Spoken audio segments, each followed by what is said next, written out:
Bueno, pues hemos hablado aquí sobre las propuestas de Andrés Manuel López Obrador para los titulares de, bueno, no propuestas, más bien las decisiones ya tomadas como presidente electo para cuando sea presidente constitucional, pues ya se sepa por anticipado quiénes van a ser sus secretarios de la Defensa Nacional y su secretario de la Marina, su secretario de la Defensa Nacional y su secretario de la Marina. Subió una serie de tweets el presidente electo en donde pues anunció que el almirante José Rafael Ojeda Durán será el próximo titular de la Marina. Lo presentó como el oficial de mayor antigüedad y prestigio en la Armada de México. De este tema hablamos en su momento y en otra serie de tweets también habló del próximo titular de la Secretaría de la Defensa Nacional, Luis Crescencio Sandoval González. Hay que decir que López Obrador, cuando hizo este anuncio, dijo que comunicó o que se comunicó con el presidente de la República, hay que decirlo, el comandante en jefe de las Fuerzas Armadas en este momento, que es Enrique Peña Nieto, y que también habló con el titular de la CEMAR, Francisco Vidal Soberón, de quienes dijo le dieron su apoyo en la designación en el caso de la Marina. Interesante la jugada de López Obrador, porque tal como lo platicamos ayer con Juan Vélez Díaz, periodista especializado en Fuerzas Armadas de México, bueno, pues aquí lo que hizo López Obrador es, en el caso del Ejército, hacer un alto en el camino y elegir a alguien que no forma parte, lejos está de, no forma parte del circuito de poder dentro del Ejército, no solo de este sexenio, sino de los últimos sexenios, hay que decirlo. Se da un quiebre respecto al mando militar con el nombramiento que se anunció por parte de López Obrador.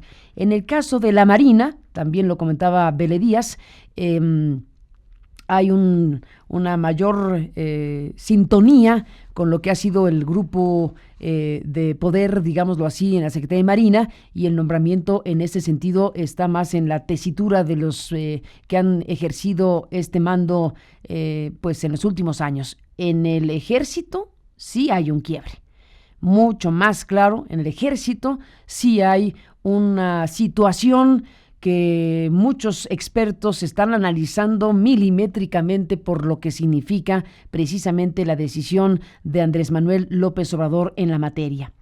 Buscamos a César Gutiérrez Priego, que es abogado, que es especialista en derecho militar, hijo de militar, un hombre que pues está involucrado, digámoslo así, como abogado en casos relacionados con el derecho militar y, en fin, además de todo, pues un observador de lo que esta decisión representa. ¿Qué decir del nombramiento del general Luis Crescencio Sandoval como el próximo secretario de la Defensa Nacional en un país como México y con todo lo que esto representa? Abogado Gutiérrez, gracias por estar aquí esta mañana. Buenos días y bienvenido, César.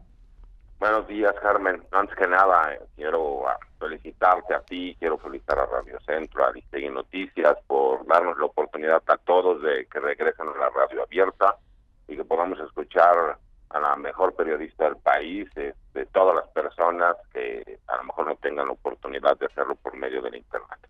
Pues gracias por el comentario, César. Y bueno, pues eso, si te pido una sola palabra para definir el significado del nombramiento que hace López Obrador en la figura del general Luis Crescencio Sandoval González, ¿qué palabra usarías?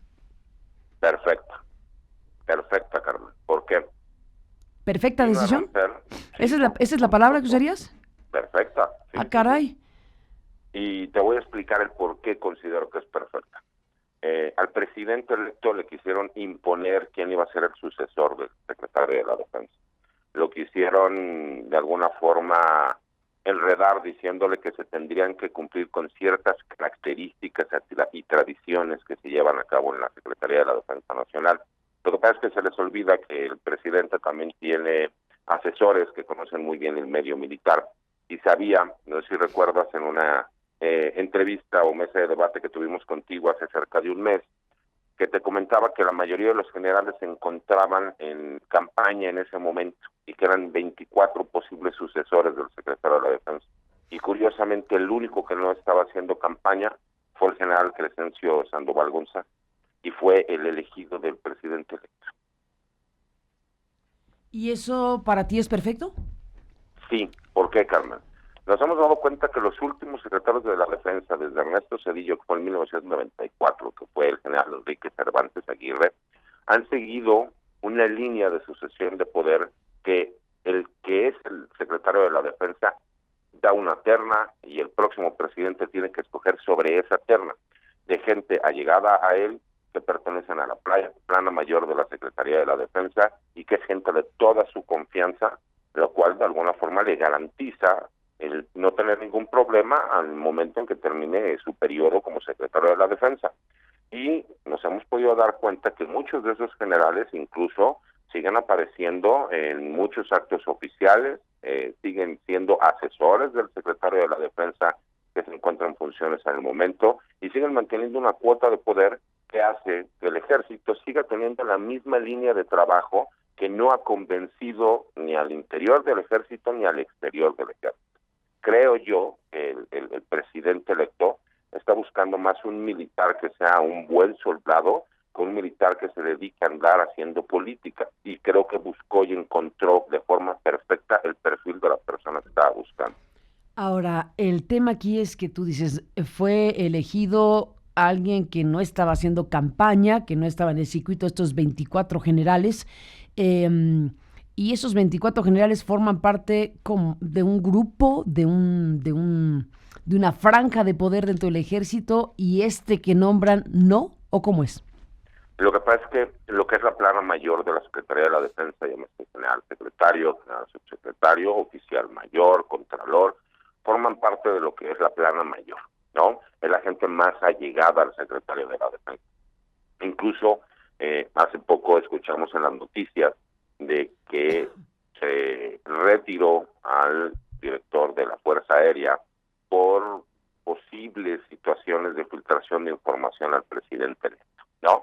Y si bien es cierto, si cumplía ya con los años para que se llevara a cabo su retiro, también lo es que si lo analizamos de forma simple y sencilla, el actual general secretario, que es el general Salvador Cienfuegos, él ya tiene mucho más allá de la edad límite para seguir estando como titular de la Secretaría de la Defensa. Te da la posibilidad, la misma ley, de que por las necesidades del servicio y en favor del país puedan seguir trabajando. ¿Qué pasa aquí? Yo te comentaba que de acuerdo a la ley, cualquier general de división puede ser secretario de la Defensa, porque eso es lo único que se necesita para poder ser invitado al gabinete como secretario de la Defensa.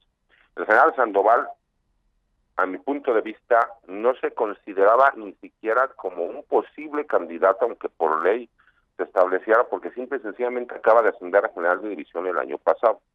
Si analizamos en lo que fue la Secretaría de Marina, respetó el escalafón de forma correcta, diciendo es el almirante más antiguo, uno de los más preparados, una persona académica, catedrático, gran administrador.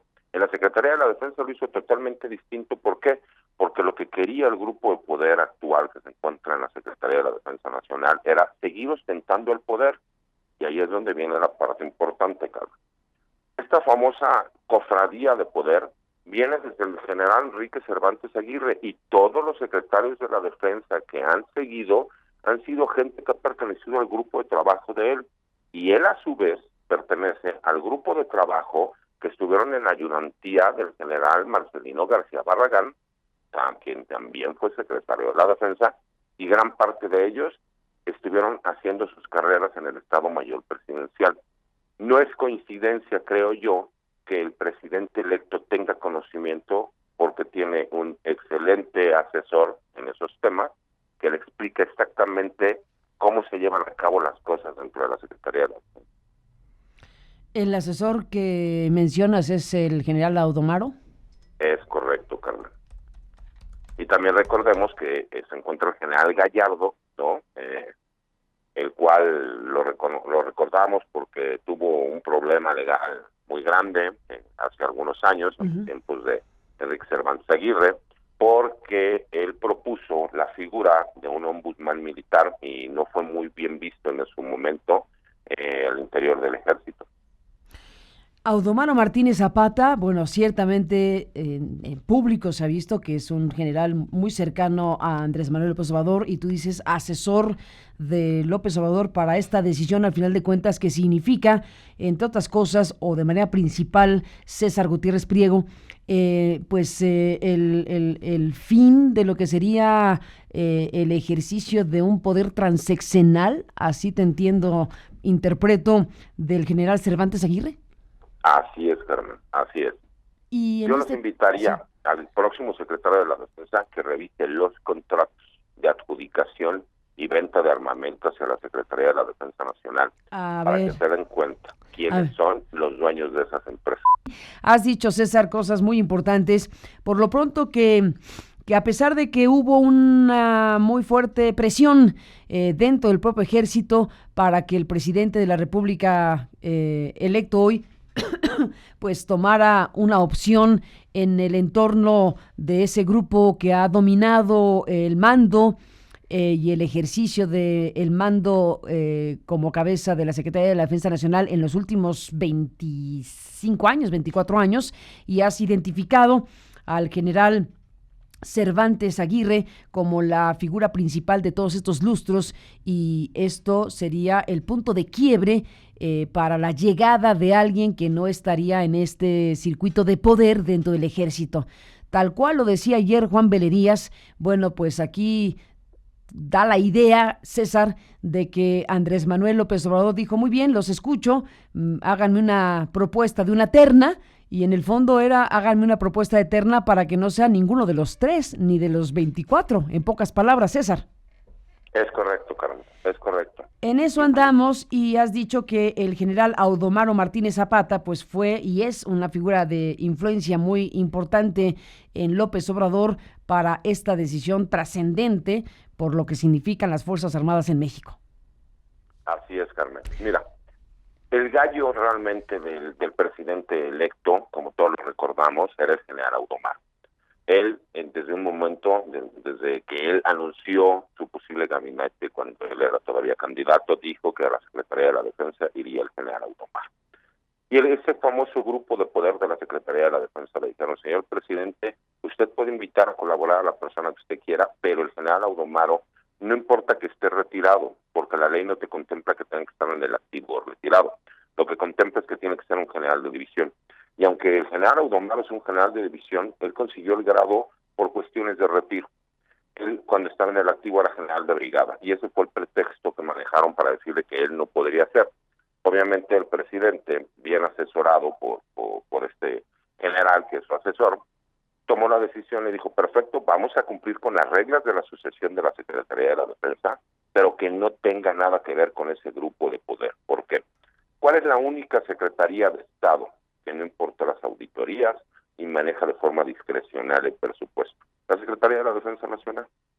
Incluso el mismo periodista Juan Velerías, que es junto con la página de internet que se encarga de especialidad en temas militares, que es Estado Mayor, fueron los únicos 2 medios que mencionaron el nombre del que ahora es ya designado como secretario de la Defensa Nacional, el general Luis Crescencio Sandoval González. De ahí en fuera, todos los demás, incluyéndome, no lo tenemos contemplado dentro del panorama. ¿Por qué? Porque en teoría era uno de los generales más jóvenes que no tenía la aspiración de poder ser secretario de la Defensa.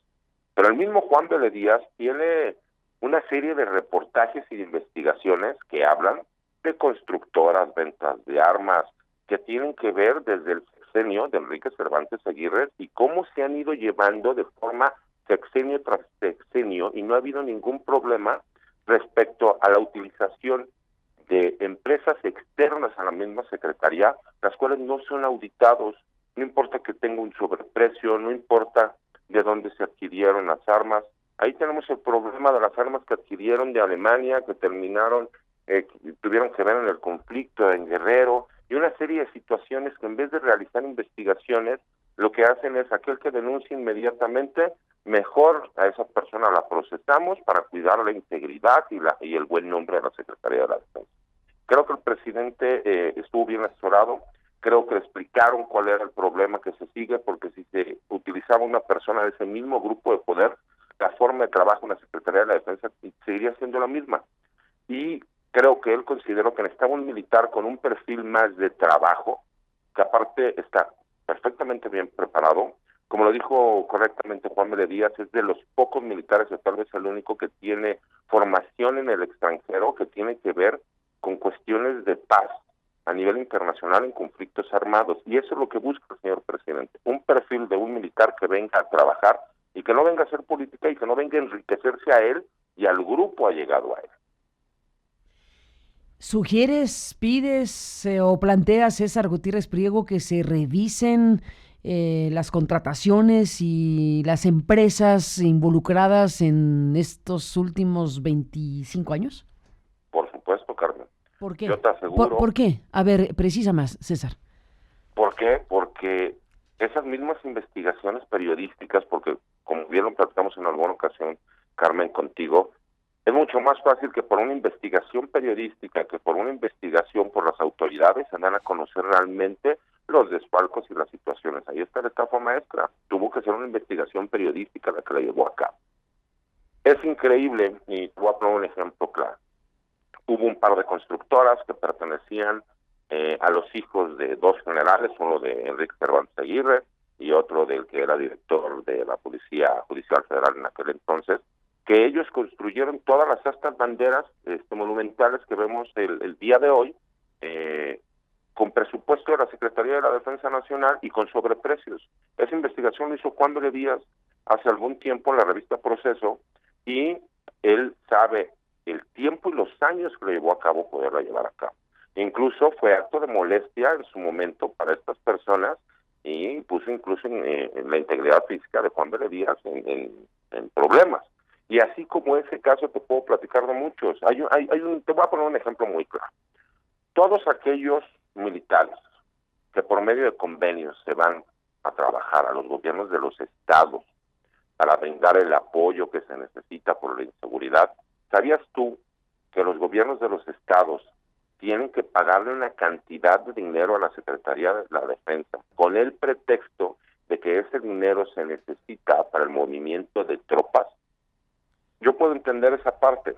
Lo que no puedo entender es que no digan hacia dónde se lleva ese dinero y no entreguen cuentas reales de a dónde va a dar ese dinero.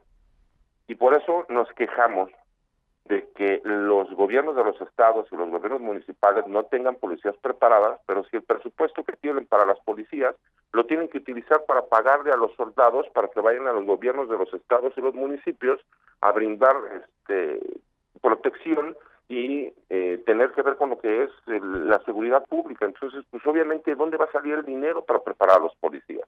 No se puede. Entonces yo creo que todo esto, esta información, la llegaron al presidente electo, y el presidente electo dijo, bueno, pues vamos a meter orden. Recordemos que incluso dentro de los proyectos de ley que se han contemplado es que el ISPAM, lo que es el Instituto de Seguridad Social de las Fuerzas Armadas, ya no sea manejado por un militar, que el mismo Banco del Ejército no sea manejado por un militar. ¿Por qué?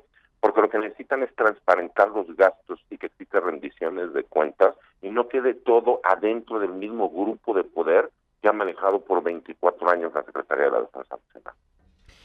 Pues es todo un tema, César Gutiérrez Priego, en este programa de noticias, desde esta plataforma digital en Aristegui Noticias. Este mismo 2018 presentamos un reportaje especial por hablar de uno de los temas, asociado a lo que estás diciendo, hablando del aeropuerto y hablando del ejército y hablando de estas cosas. Bueno, en este espacio y nuestra unidad de investigaciones especiales, pudimos presentar precisamente una investigación de nuestro colega Sebastián Barragán sobre la barda perimetral.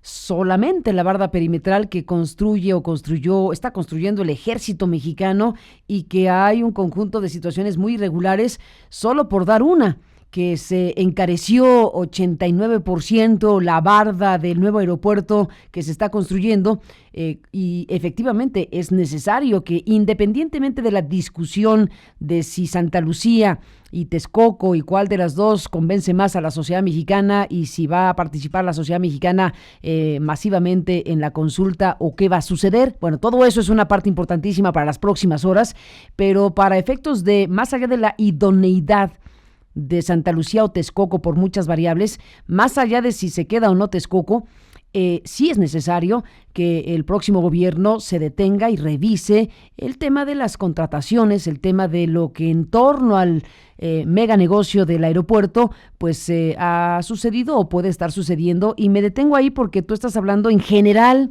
de contratos desde el ejército y yo me detengo en la barda perimetral precisamente de ello. Vamos incluso a recuperar, ahora que estamos en la radio abierta, César Gutiérrez Priego, vamos a recuperar un momento más esa investigación especial que la pudimos transmitir en nuestra plataforma digital y que justo por el tema y por el momento que estamos viviendo vale mucho la pena recuperarla. Así que cierro el paréntesis y retomaré el asunto un poco más adelante. Me regreso, César, al tema de los grupos de poder dentro del ejército y este punto de quiebre. Yo te pedía una palabra para definir el asunto y me saliste con la palabra perfecto, pero yo esperaba que me dijeras otra palabra que hablara de lo que significa en términos de reacomodo de poder dentro del ejército. Si te pido una segunda palabra en esa lógica, ¿qué me dirías? Carmen, lo que pasa es que no podría definirlo con una palabra exacta. Lo que pues, sí te puedo decir es que realmente hablamos de transformación. Esa es la palabra con la que podría yo tratar de definir. ¿Y por qué considero que va a existir una transformación? Hay un dicho en el ejército muy claro que dice antes como antes y ahora como ahora. ¿Qué significa eso? En el ejército, obviamente, todas las personas que inician con un grado que se les llama antigüedades a los que salen del colegio militar o de la escuela de formación de clases de tropa, se les llama antigüedad porque obviamente tienen la misma antigüedad de haberse graduado con ese grado. Y muchos pueden ir ascendiendo de una forma mucho más rápida que otros, pero cuando pasan los años, o tuviste un jefe que tenía un grado por encima del tuyo, cuando pasan los años y tú tienes un grado mayor, por lo mismo se dice, antes como antes que era el jefe, ahora yo soy el jefe. ¿Qué es lo que considero yo? En primer lugar, el perfil que se buscó es un general, pero que viene del arma de caballería, conocidos como dragones dentro del medio. La forma de trabajar del personal de caballería son un poco más secos, tienen menos trato y no les gusta llamar tanto la atención. Son las características de dedicarse a trabajar y obviamente la forma de trabajo va a ser distinta. ¿Por qué? Veamos incluso cómo se maneja la cuarta región militar, que es en donde se encuentra el general. La forma de trabajo es, al general, incluso las pocas fotografías y los pocos videos que han podido sacar de él son todavía cuando era general de brigada, porque él, más que dedicarse a hacer trabajo político, se dedica a hacer trabajo realmente operativo militar. ¿Y cuál es la idea que él tiene o de trabajo? Todos esos reacomodos que se van a dar van a ser también de acuerdo al perfil de lo que él busque. Primera. Y segunda, recordamos que ese grupo de poder va a tratar de moverle un poco la silla para que termine cayendo en la tentación de llevar la misma línea de trabajo que ellos seguían manejando. Y hay otro dicho en el ejército que dice que el poder no se comparte, se ejerce. Yo lo que creo que lo primero que va a hacer es, esa gran mayoría de generales de la plana mayor de la Secretaría de la Defensa ya están próximos a la edad límite para el retiro. Y yo creo que en los próximos años empezaremos a ver como todos esos generales que en teoría fueron candidatos a ser secretarios de la Defensa, van a irlos retirando poco a poco para darle paso a las nuevas generaciones de militares que realmente vengan a profesionalizar al ejército y llevar a cabo un trabajo que va a ir más de acuerdo y más de la mano con el poder civil y con la población civil. César Gutiérrez Priego, abogado especialista en Derecho Militar. Déjame plantearte algo y probablemente peque de sobreinterpretación, pero no importa, vale la pena traer a colación este asunto. Hace un momento dijiste, en tu revisión de estos grupos de poder dentro del ejército y lo que significa este punto de quiebre que está decidiendo López Obrador al optar por este general para su próximo secretario de la Defensa Nacional. Has dicho que con esto se cierra un ciclo, digámoslo así, no lo dijiste así, pero se interpreta que se cierra un ciclo de los últimos 24 o 25 años en el ejército mexicano, en donde la figura del general Cervantes Aguirre pues es muy importante. Y también hablaste de la derivación, digámoslo así, de la conexión que hay en el circuito del futuro secretario de la Defensa Nacional, más cercano o asociado al grupo relacionado históricamente con aquel general Marcelino García Barragán, el secretario de la Defensa Nacional de México. Y aquí no puedo dejar de pensar que, desde luego, García Barragán, que es una figura clave en cosas tan graves como 1968, siendo secretario de la Defensa Nacional, bueno, pues tuvimos noticia, y el libro de don Julio Scherer y de Carlos Monsiváis es clave, con aquel título de Parte de Guerra, donde se recogía la versión o la información o el testimonio, el testamento, si tú quieres, en este tema del 68 de García Barragán, donde se habla claramente de lo que ocurrió en el 68, el papel del ejército y el papel del Estado Mayor Presidencial. Bueno, digo todo esto porque retomo tus datos esta mañana y me pregunto, y te pregunto, ¿acaso en algo incide este conocimiento histórico que se tiene respecto al papel del ejército y al papel del Estado Mayor Presidencial en los hechos del 68, donde la carga principal de responsabilidad radica en lo que ocurrió con el Estado Mayor Presidencial, y este deslinde que García Barragán hizo del ejército y del Estado Mayor Presidencial, de un hecho tan trágico como ese, a 50 años de distancia? Hoy vemos a un López Obrador que toma esta decisión y hace este punto de quiebre, por un lado. Y también vemos a un Andrés Manuel López Obrador que anuncia que desaparecerá al Estado Mayor Presidencial. Y tú vienes hoy y nos dices que el próximo secretario de la Defensa Nacional, de una u otra manera, está más asociado a lo que sería, digamos, el grupo histórico de poder de García Barragán. ¿Conectan las cosas? ¿Conecta todo esto con la decisión incluso de desaparecer el Estado Mayor Presidencial? Carmen, muy posiblemente sí tenga que ver, por una cuestión. El Estado Mayor Presidencial en la historia de México siempre ha sido un contrapeso de poder del presidente de la República para con el secretario de la Defensa. Y hemos tenido muchas situaciones que se ha visto claramente que los encargados del Estado Mayor Presidencial, de forma clara, no reciben órdenes directas del secretario de la Defensa, aunque tendrían que hacerlo.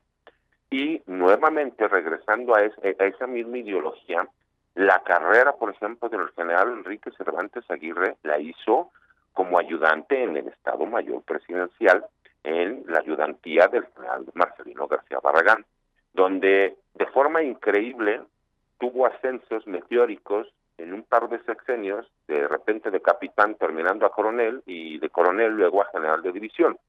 ¿Por qué? Porque pues de alguna forma estaba cerca del poder de quien tomaba las decisiones.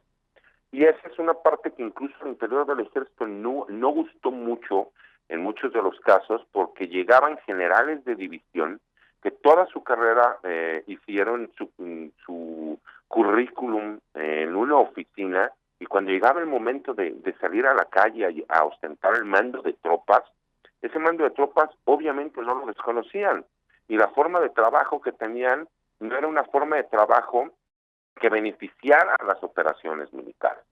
Entonces, sí creo que existe una relación. Yo creo que la persona y las personas que están asesorando al presidente se le dijeron: señor presidente, hay que tener cuidado, aquí el Estado Mayor Presidencial es el que realmente siempre ha tenido el libro negro de los secretos del presidente, que incluso se le esconden al secretario de la Defensa. Y como bien lo dices, Carmen, el secretario de la Defensa está consciente que fue una de las noches más trágicas en la historia del país y que mancharon la reputación del ejército para toda la vida. Al día de hoy sigue siendo una molestia para el ejército el que haya pasado la situación que pasó en el 68, y como han podido demostrar, realmente había tiradores que dispararon a los soldados y que los soldados recibieron fuego. Y posteriormente también se demuestra que esos tiradores, por lo menos alguno de ellos, pertenecía al Estado Mayor Presidencial. Creo que todo esto, de alguna forma el presidente, que tiene los datos claros, porque era una persona que le tocó vivir gran parte de todas estas situaciones. Recordemos algo, nuestro actual presidente viene de ser de izquierda toda su vida y le ha tocado a un ejército represor, le ha tocado un ejército que reprime marchas, le ha tocado un ejército que no ha estado más cercano al poder que a la gente. Y creo que lo que él busca en ese momento es eso, acabar con esas famosas cuotas de poder y que el personal militar realmente venga a apoyar a lo que es esta transformación que el presidente busca, pero de la mano con la misma sociedad y no desde su pedestal, porque ese ha sido un grave problema. A los militares no les gusta recibir órdenes de los civiles, a menos de que sea el comandante en jefe de las Fuerzas Armadas, porque esa parte siempre se ha reconocido. El problema es que el presidente quiere coordinación entre las diferentes autoridades, y creo que los militares, llegó el momento de decirles, bájate de tu pedestal y tienes que hacer esto. ¿A qué grado llega la soberbia de un secretario de la Defensa que El Salvador Cienfuegos consideró que tenía los elementos suficientes para obligar al presidente electo a escoger a su sucesor de acuerdo a las reglas del juego que ellos le planteaban? Nunca se imaginaban que el presidente iba a ir un paso más allá y, respetando las reglas del juego, escogió a la persona que él consideraba era la mejor opción y que no pertenecía a este grupo de poder. Ni más ni menos, frente a eso estamos. César Gutiérrez Priego, pues es una decisión relevante sin duda para la vida del ejército, para la vida de México, porque al final de cuentas vamos a tener este cambio muy relevante dentro de la propia estructura de poder del ejército, y era importante escuchar a alguien con conocimiento de causa para que el público de este espacio de noticias tenga, además del nombre, porque tampoco la sociedad tiene demasiadas informaciones de lo que pasa al interior del ejército. Tú que conoces al ejército, tú que estás inmiscuido, digamos, en asuntos relacionados con el ejército, pues nos permites conocer de estas informaciones y sus detalles y la interpretación y análisis del caso obligado de hacer en un momento como este. César Gutiérrez Priego, te aprecio muchísimo que estés aquí y sigamos al habla si me lo permites. Al contrario, Carmen, gracias a ti y nuevamente felicidades. Gracias a Radio Centro, el que te podamos escuchar todos los días.